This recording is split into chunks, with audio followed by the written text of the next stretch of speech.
Si se pone esta cifra en relación, el panorama se vuelve claro. Se prometieron ahorros de 2 billones de dólares. Los ahorros verificables ascendieron, según los distintos análisis, a entre 11 y 35 mil millones. Al mismo tiempo, sus empresas evitaron posibles sanciones por un total de 2,37 mil millones de dólares y recibieron contratos gubernamentales por un valor de hasta 46 mil millones.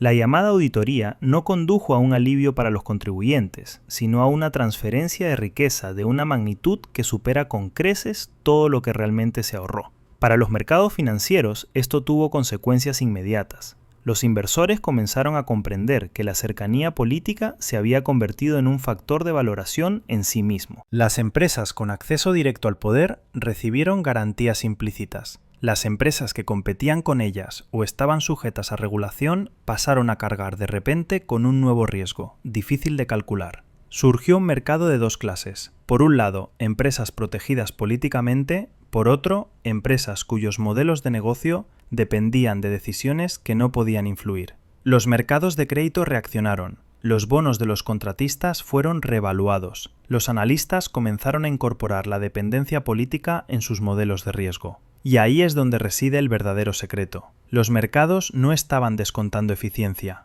estaban descontando poder. ¿Qué pasaría si el hombre más rico del mundo convenciera al gobierno de darle el poder de auditarse a sí mismo y nadie lo detuviera? Esto no es una teoría conspirativa. Eso es exactamente lo que ocurrió en enero de 2026. Mientras el público observaba cómo se despedía a empleados federales y se recortaban presupuestos, en segundo plano estaba ocurriendo algo mucho más valioso, algo que podía generarle potencialmente decenas de miles de millones de dólares, algo que revela cómo funciona realmente la relación entre el gobierno y Wall Street cuando nadie mira de cerca. Cuando el nuevo gobierno creó el Departamento de Eficiencia Gubernamental y otorgó a una sola persona el control total, casi nadie se hizo la pregunta clave. Esa persona poseía empresas con contratos gubernamentales ya existentes por un valor de 15,4 mil millones de dólares. Esa persona estaba bajo investigación de 11 agencias federales distintas. Esa persona enfrentaba posibles sanciones regulatorias y riesgos legales por un total de 2,37 mil millones de dólares. Y ahora, precisamente, esa persona podía decidir qué agencias recibirían financiación, qué investigaciones continuarían y qué contratos serían renovados. El conflicto de intereses era tan enorme que hacía que cualquier escándalo corporativo del pasado pareciera dinero de bolsillo. En octubre de 2024, durante un acto de campaña, prometió recortar al menos 2 billones de dólares del presupuesto federal. 2 billones. Sin embargo, el presupuesto discrecional total de Estados Unidos ronda apenas los 1,7 billones de dólares. Eso habría significado recortar más que todos los gastos combinados fuera de la seguridad social, Medicare, defensa e intereses de la deuda. Los expertos en presupuesto calificaron esa promesa como matemáticamente imposible, pero la promesa quedó grabada. La multitud aplaudió. El empresario genio pondría fin al despilfarro del Estado y ahorraría a los contribuyentes 2 billones de dólares. Luego pasó el tiempo. El 9 de enero de 2025, incluso antes de asumir oficialmente, la promesa se redujo de 2 billones a 1 billón. En febrero, durante una reunión de gabinete, de repente habló solo de 150 mil millones. Cuando auditores independientes revisaron los supuestos ahorros, encontraron enormes inconsistencias. Los contratos se contaron varias veces. Los ahorros se atribuyeron a programas que ya habían sido cancelados bajo la presidencia de George W. Bush. Un supuesto recorte de 8 mil millones resultó ser en realidad de 8 millones. Un análisis confirmó apenas 11,7 mil millones de dólares en ahorros reales. Otro llegó a 35 mil millones, pero con grandes signos de interrogación. La gran promesa de los 2 billones había desaparecido de facto. Pero mientras esa cifra se evaporaba, otra cosa crecía de forma constante en segundo plano: el flujo de contratos gubernamentales hacia exactamente aquellas empresas que estaban bajo su control. Mientras la gran promesa de los 2 billones se desmoronaba silenciosamente, en segundo plano comenzaba a crecer un flujo de dinero completamente distinto. Contratos gubernamentales, contratos por miles de millones. y no fluían por casualidad. Entre 2025 y 2032, las empresas bajo su control podrían recibir hasta 46.000 millones de dólares en fondos federales. 46.000 millones. Solo en 2024, SpaceX aseguró 3,8 mil millones de dólares en contratos estatales. En febrero de 2025, apenas unas semanas después de que asumiera oficialmente su papel dentro del nuevo aparato de eficiencia, la NASA otorgó a SpaceX otro contrato por 100 millones de dólares. En abril siguió un acuerdo de 5,9 mil millones de dólares para lanzamientos de la Fuerza Espacial hasta 2029. Y luego llegó la siguiente factura. La Autoridad de Aviación evaluó cancelar un contrato existente de 2,4 mil millones de dólares con Verizon y en su lugar adjudicarlo a Starlink. Si se hacen los cálculos con frialdad, el panorama es claro. Por cada dólar que el programa de eficiencia supuestamente ahorró, sus empresas recibieron alrededor de 5 dólares en nuevos contratos gubernamentales. Esto no fue una coincidencia ni un efecto secundario. Esta llamada auditoría nunca tuvo como objetivo principal ahorrar dinero. Su verdadero propósito fue redefinir quién recibe el dinero. El patrón era simple y efectivo. Primero prometes combatir el despilfarro estatal. A todos les gusta esa idea. Luego se te encarga exactamente la tarea de eliminar ese despilfarro. Obtienes acceso a cada contrato, cada línea presupuestaria y cada base de datos interna de las agencias. Y después comienzas a debilitar sistemáticamente aquellas instituciones que investigan o regulan a tus empresas, mientras en paralelo aseguras nuevos contratos precisamente para esas mismas empresas. Debido a que todo esto está envuelto en el lenguaje de la eficiencia, la reforma y la reducción de la burocracia, una gran parte del país aplaude mientras ocurre. Para entender lo deliberado que fue este enfoque, hay que observar qué agencias fueron atacadas primero y por qué. La Comisión Reguladora del Mercado de Valores lo demandó en enero de 2025 por 150 millones de dólares, acusándolo de haber engañado a inversores durante la entrada en una red social. Con anterioridad, la agencia ya había logrado un acuerdo por fraude de valores, en el que tanto él como su empresa pagaron 20 millones de dólares cada uno. ¿Qué ocurrió tras el inicio del aparato de eficiencia? La Comisión de Valores comenzó a ofrecer indemnizaciones a sus empleados. Representantes del nuevo aparato obtuvieron acceso a oficinas internas. Poco después siguieron recortes de personal. La agencia que investigaba sus negocios fue debilitada, mientras él ejercía una influencia directa sobre el gobierno. Un patrón similar apareció en la Agencia de Seguridad Vial. Esta estaba investigando millones de vehículos con funciones de conducción autónoma, examinando accidentes, riesgos de seguridad y sistemas de control remoto. Poco después, el Ministerio Superior flexibilizó las obligaciones de reporte para los automóviles autónomos. Varios medios describieron esto abiertamente como una ventaja para Tesla. La agencia encargada de supervisar la seguridad de Tesla perdió capacidad de aplicación, mientras su principal afectado era asesor del gobierno. La Autoridad Aeronáutica también había impuesto a SpaceX sanciones por más de 600.000 dólares debido a infracciones de seguridad, y estaba investigando una explosión de un cohete cuyos restos cayeron sobre el Caribe. El entonces director de la agencia, que había discutido repetidamente con SpaceX sobre requisitos de seguridad, renunció al inicio del nuevo gobierno. Poco después se despidió empleados, se redujeron funciones de seguridad y Starlink fue utilizado por primera vez para el control del tráfico aéreo. El patrón se repitió una y otra vez. Cada agencia que investigaba o regulaba perdió recursos, personal o liderazgo. Cada agencia que era importante para sus modelos de negocio recibió excepciones o nuevos contratos. Pero el enfoque no se limitó a las agencias financieras y de supervisión. Fue más profundo y alcanzó a aquellas instituciones que se supone deben proteger a los trabajadores, hacer cumplir los derechos de los consumidores y limitar los abusos de poder.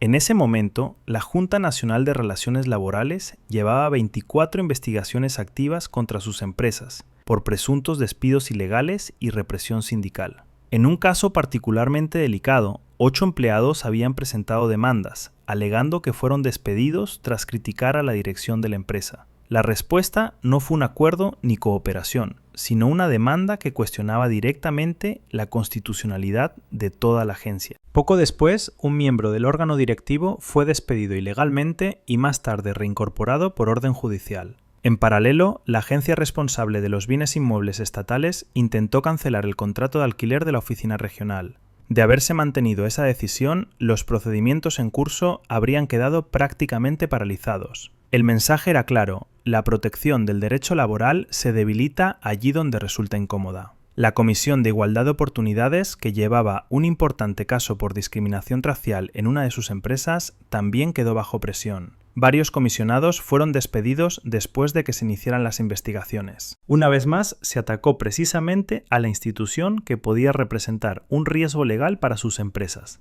La situación se volvió especialmente delicada con la Agencia de Protección al Consumidor. Esta supervisa, entre otras cosas, productos financieros y sistemas de pago digital. Exactamente el ámbito en el que su red social pretendía expandirse. Un juez federal se vio obligado a emitir una orden judicial provisional que prohibía reducir personal, recortar fondos o eliminar datos. El juez ordenó explícitamente que los empleados no podían ser despedidos sin una causa justificada. Incluso después de eso, a la agencia se le impuso un límite de gasto de $1 por transacción. Un paso simbólico con efectos reales. Una agencia que es prácticamente incapaz de actuar no puede regular a nadie. Si se toman en conjunto estas intervenciones, surge un patrón coherente. Cada institución que llevaba a cabo investigaciones generaba riesgos de responsabilidad legal o podía regular futuros campos de negocio, fue debilitada, bloqueada o neutralizada. Todo esto ocurrió mientras él, en su condición de llamado empleado especial del gobierno, tenía acceso a datos confidenciales, sistemas de contratación y procesos de toma de decisiones. Lo que distingue esta situación de la corrupción política clásica es su carácter directo. Normalmente las empresas compran influencia a través de lobistas, donaciones partidarias y negociaciones a puerta cerrada. Aquí se eliminó ese rodeo. Aproximadamente $290 millones fluyeron hacia la campaña electoral. Poco después siguió la entrada directa en el gobierno, con poder real sobre presupuestos, personal y regulación. Ya no hacía lobby ante el gobierno, pasó a formar parte del gobierno. No pedía indulgencia a las agencias, obtuvo la posibilidad de reestructurarlas o asfixiarlas financieramente. Y todo esto ocurrió de manera pública, acompañado de comunicados de prensa, anuncios oficiales y el lenguaje de la reforma. Las reacciones políticas no tardaron en llegar. Senadores enviaron cartas de advertencia, diputados presentaron proyectos de ley, los organismos de control iniciaron investigaciones. Pero mientras estos procesos se ponían en marcha, las decisiones ya estaban tomadas, los contratos adjudicados y las estructuras modificadas. Lo decisivo no es si determinados pasos son jurídicamente impugnables. Muchos de ellos se movieron dentro de las normas especiales existentes para asesores gubernamentales. Lo decisivo es que el sistema permite exactamente esta forma de concentración de poder y que crea enormes incentivos financieros para explotarla. En este punto se hace visible el verdadero secreto de Wall Street, porque todo esto no es solo una historia política, es una historia de mercado, una historia de valoración, una historia sobre cómo la regulación o su eliminación puede desplazar valores empresariales por decenas de miles de millones de dólares. El precio de las acciones de Tesla no depende únicamente de las ventas de vehículos o de las cifras de producción, depende de manera decisiva del entorno regulatorio. Si la Agencia de Seguridad Vial controla con mayor rigor la conducción autónoma, aumentan los costes, los riesgos legales y los tiempos de desarrollo. Si esa supervisión se debilita, se abre un camino directo hacia aprobaciones más rápidas y menores riesgos. Eso fue exactamente lo que vieron los mercados. En el caso de SpaceX, el efecto es aún más claro. La valoración de la empresa se basa en gran medida en contratos estatales. Más contratos con la NASA, más lanzamientos para la Fuerza Espacial. Más agencias que utilizan Starlink significan ingresos previsibles durante años. Y la previsibilidad suele ser más valiosa para los mercados que las ganancias puntuales. Justifica valoraciones más altas, financiación más barata y una expansión más agresiva. Analistas financieros señalaron que los recortes del aparato de eficiencia representan un riesgo subestimado para muchos contratistas. Para sus empresas ocurrió lo contrario. Para ellas surgieron oportunidades subestimadas. Cada agencia que fue debilitada investigaba a sus compañías o se interponía potencialmente en el camino de negocios futuros. Cada agencia que fue preservada mantenía relaciones comerciales directas con ellas. El resultado no fue casualidad, sino una reasignación estratégica de recursos, vendida como disciplina presupuestaria. Cuando los senadores analizaron los riesgos financieros potenciales a los que sus empresas estaban expuestas al inicio del nuevo gobierno, llegaron a una cifra de $2,37 mil millones. Ese era el monto de las posibles multas, acuerdos y costes legales si las investigaciones en curso se hubieran llevado hasta el final.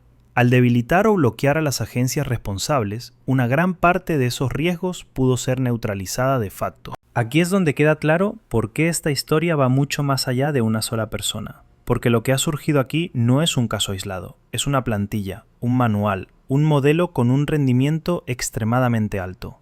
Si el hombre más rico del mundo invierte unos cientos de millones de dólares en política, entra directamente en el gobierno y obtiene de ello ventajas por decenas de miles de millones de dólares, el mensaje para otros ultra ricos es inequívoco. El retorno de la inversión es enorme. 300 millones de inversión, más de 50.000 millones en beneficios a través de nuevos contratos y sanciones evitadas. Esto no es gobernanza, no es un proceso democrático, es oligarquía con mejor marketing. Los defensores argumentan que se aparta a sí mismo cuando surgen conflictos de intereses. Los portavoces explicaron que se disculparía si aparecía un conflicto. Pero, ¿quién decide que es un conflicto? Él mismo. ¿Quién controla si realmente se aparta? Nadie. Como empleado especial del gobierno no tuvo que realizar declaraciones patrimoniales completas, no tuvo que vender participaciones empresariales ni crear fideicomisos ciegos. No existía ningún mecanismo de control externo, solo la promesa de comportarse correctamente. Y eso es exactamente lo que se supone que debe confiar un sistema cuando están en juego contratos, regulaciones y responsabilidades por miles de millones de dólares. Varios legisladores intentaron reaccionar. Se presentaron proyectos de ley para excluir a las empresas de empleados especiales del gobierno de los contratos estatales. Otros exigieron información detallada sobre normas éticas y mecanismos de control. Pero todas estas iniciativas llegaron demasiado tarde. La puerta ya estaba abierta y el dinero ya había fluido. Lo incómodo de esta historia es que gran parte de todo esto podría ser formalmente legal. Las normas especiales para asesores gubernamentales permiten exactamente estas zonas grises. Las competencias provienen de órdenes ejecutivas. Los contratos pasaron formalmente por procedimientos de adjudicación. Las investigaciones terminaron porque las agencias fueron debilitadas, no porque alguien ordenara abiertamente detenerlas. El sistema permite este comportamiento, y precisamente por eso es tan peligroso. Porque lo que se hace visible aquí es la captura regulatoria en el siglo XXI, no silenciosa, no oculta, sino abierta, pública y acelerada, anunciada en conferencias de prensa, celebrada en las redes sociales y defendida como una reforma necesaria. Y funciona porque los incentivos están perfectamente alineados. El empresario se vuelve más rico, sus empresas reciben más contratos, sus riesgos regulatorios desaparecen. El gobierno obtiene la reputación de adelgazar el Estado. Los medios hablan de eficiencia. Los partidarios hablan de la lucha contra el Estado profundo. Mientras tanto, las consecuencias estructurales ya se han materializado. Los contratos están firmados. Las agencias de supervisión están debilitadas. Las investigaciones cerradas. Y estas decisiones no pueden simplemente revertirse. Pero detrás de todas estas cifras, contratos y valoraciones existen consecuencias reales para personas reales. Y aquí es donde comienza la parte de la historia que a menudo se pierde en los informes de mercado. Cuando los programas de ayuda exterior y de desarrollo fueron recortados de forma masiva, no se trató de partidas presupuestarias abstractas, sino de proyectos de ayuda concretos. Programas de prevención del VIH, de lucha contra la malaria, de seguridad alimentaria. Los expertos advirtieron desde el principio que estos recortes costarían vidas. En el plazo de un solo año podrían morir más de 1,5 millones de personas, especialmente en las regiones más pobres del mundo. Para mayo de 2025, los análisis ya estimaban cientos de miles de muertes, muchas de ellas niños. A comienzos de 2026, las estimaciones superaban las 700.000. No se trata de titulares políticos, son los costes humanos de una cadena de decisiones vendida bajo la etiqueta de eficiencia. En el ámbito interno, empleados federales perdieron sus puestos de trabajo. Comunidades enteras cuya economía depende de agencias y contratos estatales fueron desestabilizadas. Pequeñas empresas perdieron contratos que aseguraban su supervivencia. Inspectores de seguridad fueron despedidos, centros de investigación cerrados y funciones de supervisión desmanteladas. Cuando las personas ven que alguien utiliza abiertamente el poder del Estado para enriquecerse a sí mismo y además es celebrado por ello, surge el cinismo. ¿Por qué respetar las normas si los actores más exitosos las ignoran? ¿Por qué confiar en las instituciones si ochevidamente han sido capturadas? Particularmente peligrosa es la señal que esto envía a las generaciones más jóvenes. Aprenden que el éxito tiene menos que ver con la innovación, el mérito o la responsabilidad y más con la cercanía al poder y la disposición a cruzar límites. Aprenden que la regulación no sirve para proteger a la sociedad, sino que se utiliza de forma selectiva como una herramienta. El daño va mucho más allá de las pérdidas financieras. Afecta los cimientos de la confianza social. La democracia solo funciona cuando las personas creen que las reglas se aplican a todos por igual. Cuando esa creencia se erosiona, la resignación y la apatía sustituyen a la participación. Hace 10 años, un miembro del gabinete que se beneficiara abiertamente de su cargo habría provocado un escándalo. Hace 5 años, la idea de dirigir varias empresas multimillonarias y al mismo tiempo ejercer poder gubernamental habría sido impensable. Hoy ocurre ante las cámaras y apenas provoca algo más que una indignación pasajera. Ese es el verdadero punto de inflexión, no un conflicto de intereses aislado, sino la normalización. Lo que antes habría acabado con una carrera, hoy se presenta como reforma. Lo que antes se llamaba corrupción, ahora se llama eficiencia. Y cuando este comportamiento se convierte en la norma y no en la excepción, el sistema cambia de forma permanente. Las analogías históricas ayudan a entender por qué este momento es tan peligroso. La historia conoce fases en las que el poder económico y el poder político se fusionaron, y rara vez terminaron bien. En la llamada Gilded Age, los magnates industriales utilizaron su cercanía a la política para construir monopolios, eliminar competidores y extraer fortunas inmensas. Ferrocarriles, acero, petróleo. El Estado se convirtió en una herramienta de intereses privados. Solo décadas después, tras profundas convulsiones sociales, llegaron las reacciones. Leyes antimonopolio, agencias reguladoras, reformas políticas. El precio fue alto y lo pagó la sociedad. En la Rusia postsoviética surgió una dinámica similar. Privatización, cercanía política y poder económico se fusionaron en oligarquías. Quien tenía acceso al poder se hacía rico, quien lo perdía desaparecía. El sistema no se estabilizó mediante la eficiencia, sino mediante la lealtad. La innovación se estancó, la competencia se erosionó y la libertad política pasó a un segundo plano. La diferencia decisiva con la situación actual está en el envoltorio. Aquí, este proceso no se describe como concentración de poder, sino como reforma. No como enriquecimiento personal, sino como eficiencia. No como corrupción, sino como competencia empresarial dentro del aparato estatal. Ese lenguaje dificulta la resistencia, porque ¿quién quiere oponerse a la eficiencia? ¿Quién quiere defender la burocracia cuando se la presenta como despilfarradora? Ahí reside precisamente la sofisticación. La realidad no se niega, se reinterpreta. La historia aún no ha terminado. Al contrario, probablemente solo está comenzando. Los mecanismos que se han creado sobreviven a las personas individuales. Los precedentes permanecen. Las normas que se rompen una vez, rara vez regresan por completo. Otros multimillonarios observan muy de cerca lo que está ocurriendo aquí. Si funciona en el sector espacial, ¿por qué no en la industria farmacéutica? Si allí se puede desmantelar la regulación, ¿por qué no en los servicios financieros, en la tecnología o en la energía? El modelo es escalable. Si donas suficiente dinero a la política, obtienes acceso. Si obtienes acceso, moldeas las reglas. Si moldeas las reglas, te aseguras los mercados. Es un ciclo que se refuerza a sí mismo. Y precisamente por eso, esta historia no afecta solo a una persona, ni solo a unas pocas empresas, ni solo a un gobierno. Afecta a la cuestión fundamental de cómo deberían funcionar las economías modernas. Si el capital fluye hacia donde surge la innovación o hacia donde la cercanía política es mayor. Aquí reside el verdadero secreto de Wall Street que esta historia deja al descubierto. El juego nunca fue justo, pero antes la manipulación era silenciosa, lenta y oculta. Las agencias reguladoras se llenaban gradualmente de personas provenientes de las industrias que debían supervisar. Las reglas se ajustaban de forma discreta. Las subvenciones fluían a través de complejas leyes fiscales.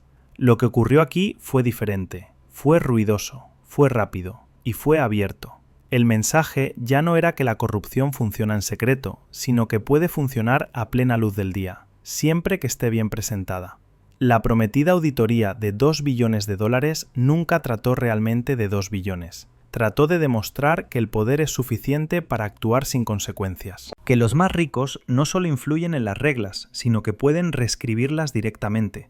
Y que una gran parte del público aplaude mientras la historia se cuenta de forma convincente. Lo peligroso de todo esto no es solo el daño material, es el precedente. Una vez mostrado, este modelo se copia, una vez aceptado, se normaliza. Los mecanismos permanecen, incluso cuando cambian las personas implicadas. La riqueza crece, el control se debilita, y el límite de lo que se considera aceptable se desplaza cada vez más. La verdadera pregunta no es si este sistema continuará existiendo. Los incentivos son demasiado fuertes, las barreras demasiado débiles. La pregunta es si suficientes personas reconocerán lo que está ocurriendo aquí antes de que las consecuencias se vuelvan irreversibles. Porque cuando el gobierno se convierte en una mercancía y la eficiencia en una justificación para el abuso de poder, ya no se trata de política ni de mercados. Se trata del propio fundamento de la sociedad. Ese es el secreto que esta auditoría realmente ha dejado al descubierto. No cómo ahorrar dinero, sino cómo utilizar un sistema para redirigirlo a una escala nunca antes vista. Y la pregunta decisiva sigue abierta. ¿Cuánto tiempo puede funcionar un sistema que celebra su propia explotación antes de colapsar por ella misma?